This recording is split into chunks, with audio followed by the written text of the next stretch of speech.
स्वागत है आप सभी का हमारे चैनल सफ़र एंड जॉय यादों की दास्तां के नेक्स्ट एपिसोड में। पिछले दिन हम पुणे से ड्राइव करके क्लब महिंद्रा असनोरा गोवा में वन नाइट का हॉल्ट किया था। आज यानी डे 2 में हमें दूधसागर होते हुए गोकर्णा की रोड ट्रिप करनी थी। तो हम सुबह 6 बजे ही क्लब महिंद्रा असनोरा से निकले, जिधर से कोलम गांव की दूधसागर वाटरफॉल सफारी का स्टार्ट पॉइंट है। यहाँ तक का डिस्टेंस अप्रॉक्सीमेट 60 किलोमीटर का है और इस डिस्टेंस को कवर करने में हमें 1.5 घंटे का समय लगने वाला था। हम सुबह 7-7:30 बजे तक कोलम गांव पहुँच चुके थे, जिसके लिए हमें ऑनलाइन कई ट्रैवलर्स ने सजेस्ट भी किया था ताकि हम लंबी लाइन से बच सकें, जो कि ज़्यादातर वीकेंड पर या वीकडेज में सुबह 9 बजे के बाद होती है। वहाँ पहुँचने के बाद हमने गवर्नमेंट अप्रूव्ड पार्किंग प्लेस को सर्च करना चालू किया, लेकिन हमें कोई भी ऐसी पार्किंग यहाँ पे नहीं मिली। यहाँ के लोकल्स ने पार्किंग सर्विसेज ओपन कर रखी थी, तो हमने अपने हम सफ़र को प्राइवेट पार्किंग में पार्क करने के एक बैग में कुछ स्नैक्स, कैप्स, गॉगल्स, पानी की बोतल ली, अपने फ़ोन को सेल्फी स्टिक में लगाया और टिकट काउंटर की ओर बढ़ चले, जो कि हमारी पार्किंग से सिर्फ 50 मीटर दूर था। कोलम गांव से दूधसागर वाटरफॉल तक पहुंचने के 2 रास्ते हैं। पहला जीप सफारी से, जिसमें टोटल 3 घंटे का समय लगता है, और दूसरा ट्रैक करके, जिसमें एक तरफ से 5 से 6 घंटे का समय लगता है। हमने जीप सफारी का फर्स्ट स्लॉट चुना क्योंकि हमें उसी दिन अपने अगले मंजिल के लिए आगे बढ़ना था। जीप सफारी के 8:15 बजे का फर्स्ट स्लॉट से जाने का प्लान हमने तय किया था, ताकि हम 11:30 बजे तक वापस आकर अपने आगे की जर्नी स्टार्ट कर सकें। हमने दूधसागर जीप सफारी के लिए ऑनलाइन बुकिंग सर्च की थी, लेकिन ऑनलाइन बुकिंग के समय ये इंडिकेट किया गया था कि जीप सफारी की बुकिंग अभी ऑनलाइन बंद कर रखी है, तो हमें कोलम गांव में टिकट काउंटर से ही अपनी बुकिंग करनी पड़ेगी। अभी टिकट विंडो ओपन होने में थोड़ा समय था, तो हम पास के ही रेस्टोरेंट में थोड़ा सा लाइट स्नैक्स किया और रेस्टोरेंट के ऑनर से सफारी के साथ साथ आसपास की भी थोड़ी इन्फॉर्मेशन ली और फिर टिकट विंडो की तरफ बढ़ चले। टिकट विंडो पर अभी ज़्यादा भीड़ नहीं होने के कारण हमारा सेकंड ही नंबर था। जीप के लिए हमें पर हेड 600 रुपये और लाइफ जैकेट और एंट्री फीस के लिए पर हेड 250 रुपीज़ अलग से देने पड़े। एक जीप में मैक्सिमम 7 पैसेंजर्स ही अलाउड हैं। अगर आप पूरी जीप बुक करते हैं तो आपको सभी 7 सीट्स के लिए पैसा किराया देना पड़ेगा। एक जीप एक दिन में केवल एक ही ट्रिप कर सकती है, इसलिए इसको कंट्रोल करने के लिए हर जीप को एक स्पेशल आइडेंटिफिकेशन नंबर अलॉट किया हुआ है। टिकट काउंटर पे हमें हमारी जीप का नंबर बताया गया, जिसका ड्राइवर वहीं पे था, जो हमको लेकर जीप तक गया।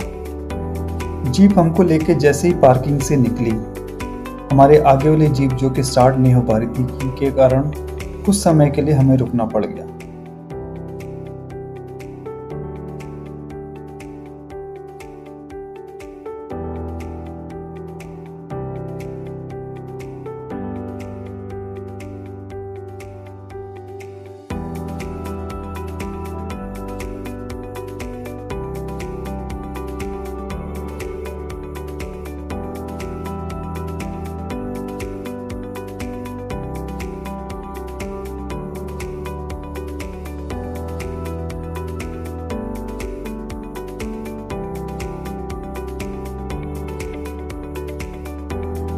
जंगल के उबड़-खाबड़ रास्ते और वाटर स्ट्रीम से होते हुए हम जंगल के एंट्री चेक पॉइंट पर पहुंचे, जिधर हमारे आईडी और हमें जंगल में एंट्री का टाइम रिकॉर्ड करना पड़ा।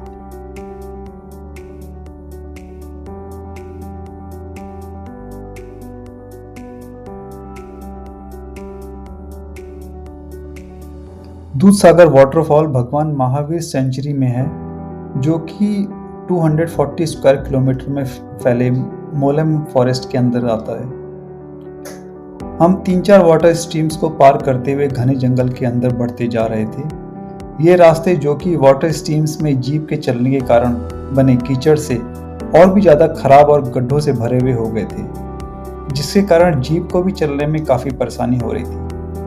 अगर आपको बैक इशू है या बैक से रिलेटेड कोई और प्रॉब्लम है, या फिर आपके साथ छोटे बच्चे हैं, तो आपसे ये जीप सफारी अवॉइड करने इसके लिए हम रिक्वेस्ट करेंगे। करीब 45 मिनट्स की उबड़-खाबड़ रोमांचक रास्तों से होते हुए हम जंगल में बने दूधसागर वाटरफॉल की पार्किंग तक पहुंचे, जहां से हमें 15 मिनट पैदल चलकर दूधसागर वाटरफॉल तक का 300 मीटर का डिस्टेंस कवर करना था। इस सफारी के दौरान ड्राइवर ने हमें बताया कि एक दिन में करीब 180 जीप्सी जंगल में वाटरफॉल तक आने के लिए अलाउड है और हर जीप को इसलिए एक फिक्स टाइम दिया हुआ है और एक फिक्स नंबर एलोकेट किया हुआ है ताकि उनको ट्रैक कर सके। अगर ये टाइम लिमिट ड्राइवर्स फॉलो नहीं करेंगे तो जो बाकी जीप्स हैं उनका टाइम डिस्टर्ब हो जाएगा। तो साथ में ड्राइवर ने हमको ये भी इंस्ट्रक्शन दिया कि हमें 1.5 घंटे में वापस पार्किंग तक आना पड़ेगा। अगर हम नहीं आते हैं तो हमें 500 रुपये की पेनल्टी पे करनी पड़ेगी। साथ में ड्राइवर ने हमें ये भी बताया कि यहाँ पे बहुत सारे बंदर हैं, तो हमें थोड़ा सावधान रहना पड़ेगा और खाने पीने की चीज़ों को खुला नहीं रखना पड़ेगा। जीप से अपने लाइफ जैकेट को लेकर हम वाटरफॉल की तरफ बढ़ चले।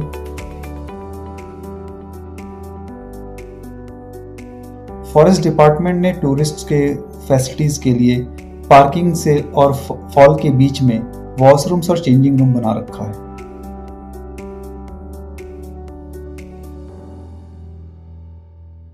टेढ़े मेढ़े पथरीले रास्ते और वाटर स्ट्रीम से होते हुए हम करीब 200 मीटर ही आगे गए थे कि हमें वाटरफॉल की पहली झलक मिली। ऊपर से दूधिया सफेद पानी तेजी से नीचे गिर रहा था और चारों तरफ हरे भरे पहाड़ थे, जो पूरी यात्रा में सबसे अच्छे अनुभवों में से एक था।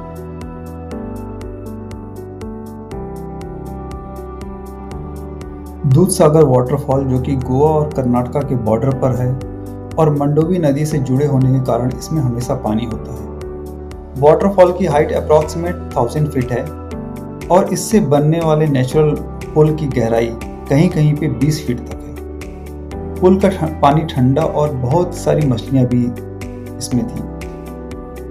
पुल के किनारे पड़े पत्थर लगातार पानी में रहने के कारण एल्गी फॉर्मेशन से फिसलन भरे हो गए थे, इसलिए हम सावधानी से चलते हुए पानी तक पहुंचे।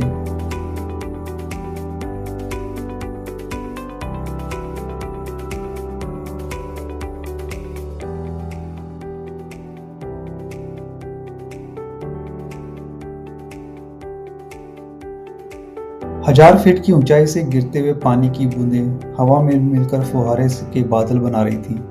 यह नज़ारा देखकर मैं खुद को नहीं रोक पाया और लाइफ जैकेट पहन के पानी में उतर गया। दूधसागर वाटरफॉल का आनंद लेते हुए वहां से गुजरने वाली एक गुड्स ट्रेन ने चेन्नई एक्सप्रेस के सीन की यादें ताज़ा कर दी। इन सब के बीच वाटरफॉल पे 1 घंटा कब बीत गया पता ही नहीं चला। कपड़े बदलकर हम पार्किंग की ओर बढ़े। जीप को किसी भी का भी वेट नहीं करना पड़ा था और हम कोलम गांव के लिए अपनी जर्नी शुरू कर दी। जीपों का वाटर स्ट्रीम से होते हुए कच्चे रास्ते पर आवाजाही की वजह से अब रास्ते और भी खराब हो चुके थे, जिससे जीपों को चलने में भी दिक्कत हो रही थी। जंगल के इस रास्ते पर ट्रैफिक जाम जैसी स्थिति बन चुकी थी। हम 11:15 बजे तक जीप सफारी के स्टार्ट पॉइंट पर वापस पहुंच चुके थे। यहाँ से हमें 11:30 बजे अपनी गोकर्णा की आगे की यात्रा शुरू करनी थी। अगले एपिसोड में हम आपके साथ ओम बीच का अपना एक्सपीरियंस शेयर करेंगे। इस सफर में बस इतना ही। मिलते हैं अगले सफर पर विथ लॉट्स ऑफ जॉय। हमारे यानी अनिल और सरिता के साथ इस सफर में जुड़े रहने के लिए बहुत सारा धन्यवाद। ये है सपनों का सफर और हर सफर में बहुत सा जॉय। अगर आपको हमारा सफ़र पसंद आया हो तो चैनल को लाइक और सब्सक्राइब करना ना भूलें। अपने दोस्तों के साथ शेयर करें। साथ ही बेल आइकन पर भी क्लिक करें ताकि हमारा नया सफ़र सबसे पहले आप तक पहुंच सके। धन्यवाद।